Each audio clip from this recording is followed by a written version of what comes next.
Hello friends, லாப நஷ்டம் டாப்பிக்கில் ஒரு இன்ட்ரெஸ்டிங்கான இன்றைக்கி நம்ம பார்க்கலாம். ஓகே, கணக்குக்குள்ளே போவோம். பை செல்லிங் அன் ஆர்டிக்கிள், ஒரு ஆர்டிக்கிளை விற்கும்போது for 9/16 of its selling price, அந்த பொருளோட விற்ற விலையில் 16/9 என்கின்ற வீதத்தில் விற்கும்போது the trader incurs a loss of 25%, அவருக்கு 25% நஷ்டம் ஏற்படுகிறது.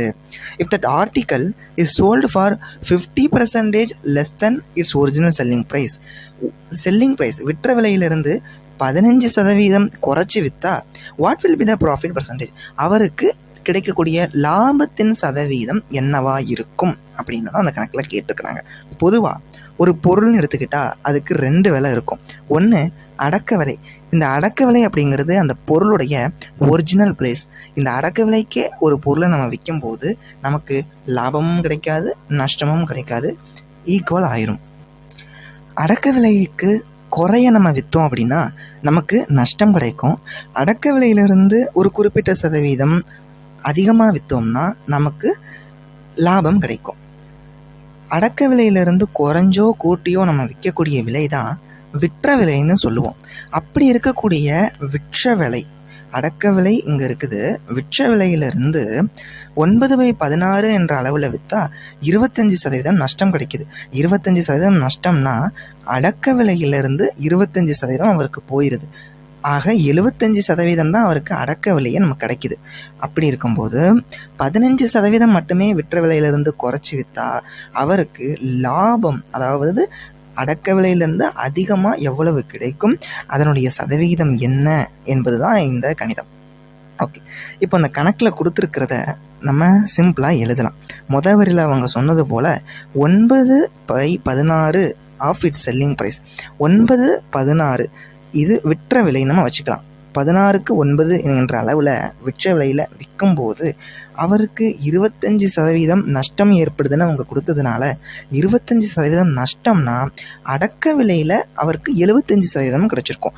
ஒரு பொருளுடைய அடக்க விலை 100% இருக்குன்னா 25% அவருக்கு நஷ்டம் ஏற்படுதுன்னா அப்போ கிடைக்கக்கூடியது 75%. அதனால் 100க்கு 75 ரூபா தான் அடக்க விலையில் அவருக்கு கிடைச்சிருக்குது. 16/9 என்கின்ற விற்ற விலையில் விற்றா 100க்கு 75 என்கிற அடக்க விலையில் அவருக்கு கிடைச்சிருக்கு. இப்போது இந்த விற்ற விலையை மட்டும் நம்ம இந்த பக்கம் வச்சுக்கிட்டு, விற்ற விலை கண்டுபிடிக்கிறதுக்காக விற்ற விலையை இந்த பக்கம் வச்சுக்கிட்டு இந்த 9/16 ஆப்போசிட் சைடு கொண்டு போனால் 16/9ன்னு மாறும். இந்த 16/9 அடி கொடுத்தோம் அப்படின்னா நமக்கு 4/3 கிடைக்கும். 4/3 இந்த அடக்க விலை அப்படிங்க வந்துடும். ஆக விற்ற விலை என்பது 4/3 அடக்க விலை அப்படின்னு நமக்கு ஒரு ஸ்டேட்மெண்ட் கிடைக்குது. இது 1வது ஸ்டேட்மெண்ட். அவங்க கொடுத்த முதல் லைன்லேருந்து நமக்கு விற்ற விலை என்பது 4/3 அடக்க விலை என்கின்ற அளவில் கிடைக்குது. இப்போது அடுத்த பாயிண்டில் என்ன சொல்லியிருக்காங்கன்னா, if that article is sold for 50% less than its selling price அப்படின்னு சொல்லியிருக்காங்க. விற்ற விலையிலிருந்து 15%, விற்ற விலையிலிருந்து 15% குறையுதுன்னா 85% விற்றுருக்காங்கன்னு அர்த்தம். 85% விற்ற விலைங்கிறது எவ்வளவுன்னு நம்ம கண்டுபிடிக்கிறோம். 85/100 விற்ற விலை. இதை விற்ற விலை அப்படின்னா 4/3 அடக்க விலைன்னு நம்ம கண்டுபிடிச்சிருக்கோமா. 4/3 அடக்க விலைங்கிறத விற்ற விலை வர்ற இடத்துல நம்ம அப்படியே இதில் பிரதி பண்ணுவோம். இப்படி பிரதி பண்ணி பார்க்கும்போது நம்ம அடி கொடுத்தோம்னா நமக்கு கிடைக்கக்கூடியது 17/15 அடக்க விலை அப்படின்னு கிடைக்கிது. 15% குறைச்சி 85% விற்ற விலைக்கு விற்றா அந்த விலையானது 15/17 அடக்க விலை அப்படின்னு கிடைக்கிது. நம்ம முதல்லே பார்த்த மாதிரி லாபம்ங்கிறது என்ன, அடக்க விலையிலிருந்து ஒரு லாபத்தை கூட்டி வச்சு விற்றா அதுதான் விற்ற விலை அப்படின்னு நம்ம பார்த்தோமா. அப்போது விற்ற விலையிலிருந்து அடக்க விலையை கழிக்கும் போது நமக்கு லாபம் கிடைக்குது. அப்போ 100க்கு 85 விற்ற விலைன்னு சொல்கிறது 15க்கு 17 அடக்க விலை அப்படின்னு நமக்கு கிடைச்சிருக்கு. 15க்கு 17னா அடக்க விலை 15 ரூபாயாக இருந்தால் விற்ற விலை 17 ரூபாயாக இருக்கும்னு நமக்கு கிடைச்சிருக்கு. அடக்க விலை 15, விற்ற விலை 17னா 17லேருந்து 15 கழிச்சா நமக்கு 2ங்கிறது அதிகமாக இருக்குது. 15க்கு 17 அப்படின்னா 2 நமக்கு அதிகமாக இருக்குது. அப்போ லாப சதவீதம் நம்ம பார்க்கணும்னா அடக்க விலையை கீழே போடணும். அடக்க விலை கீழே எழுதணும், லாபத்தை மேலே எழுதணும். இங்கே அடக்க விலை அப்படிங்கிறது 15, லாபம்ங்கிறது 2.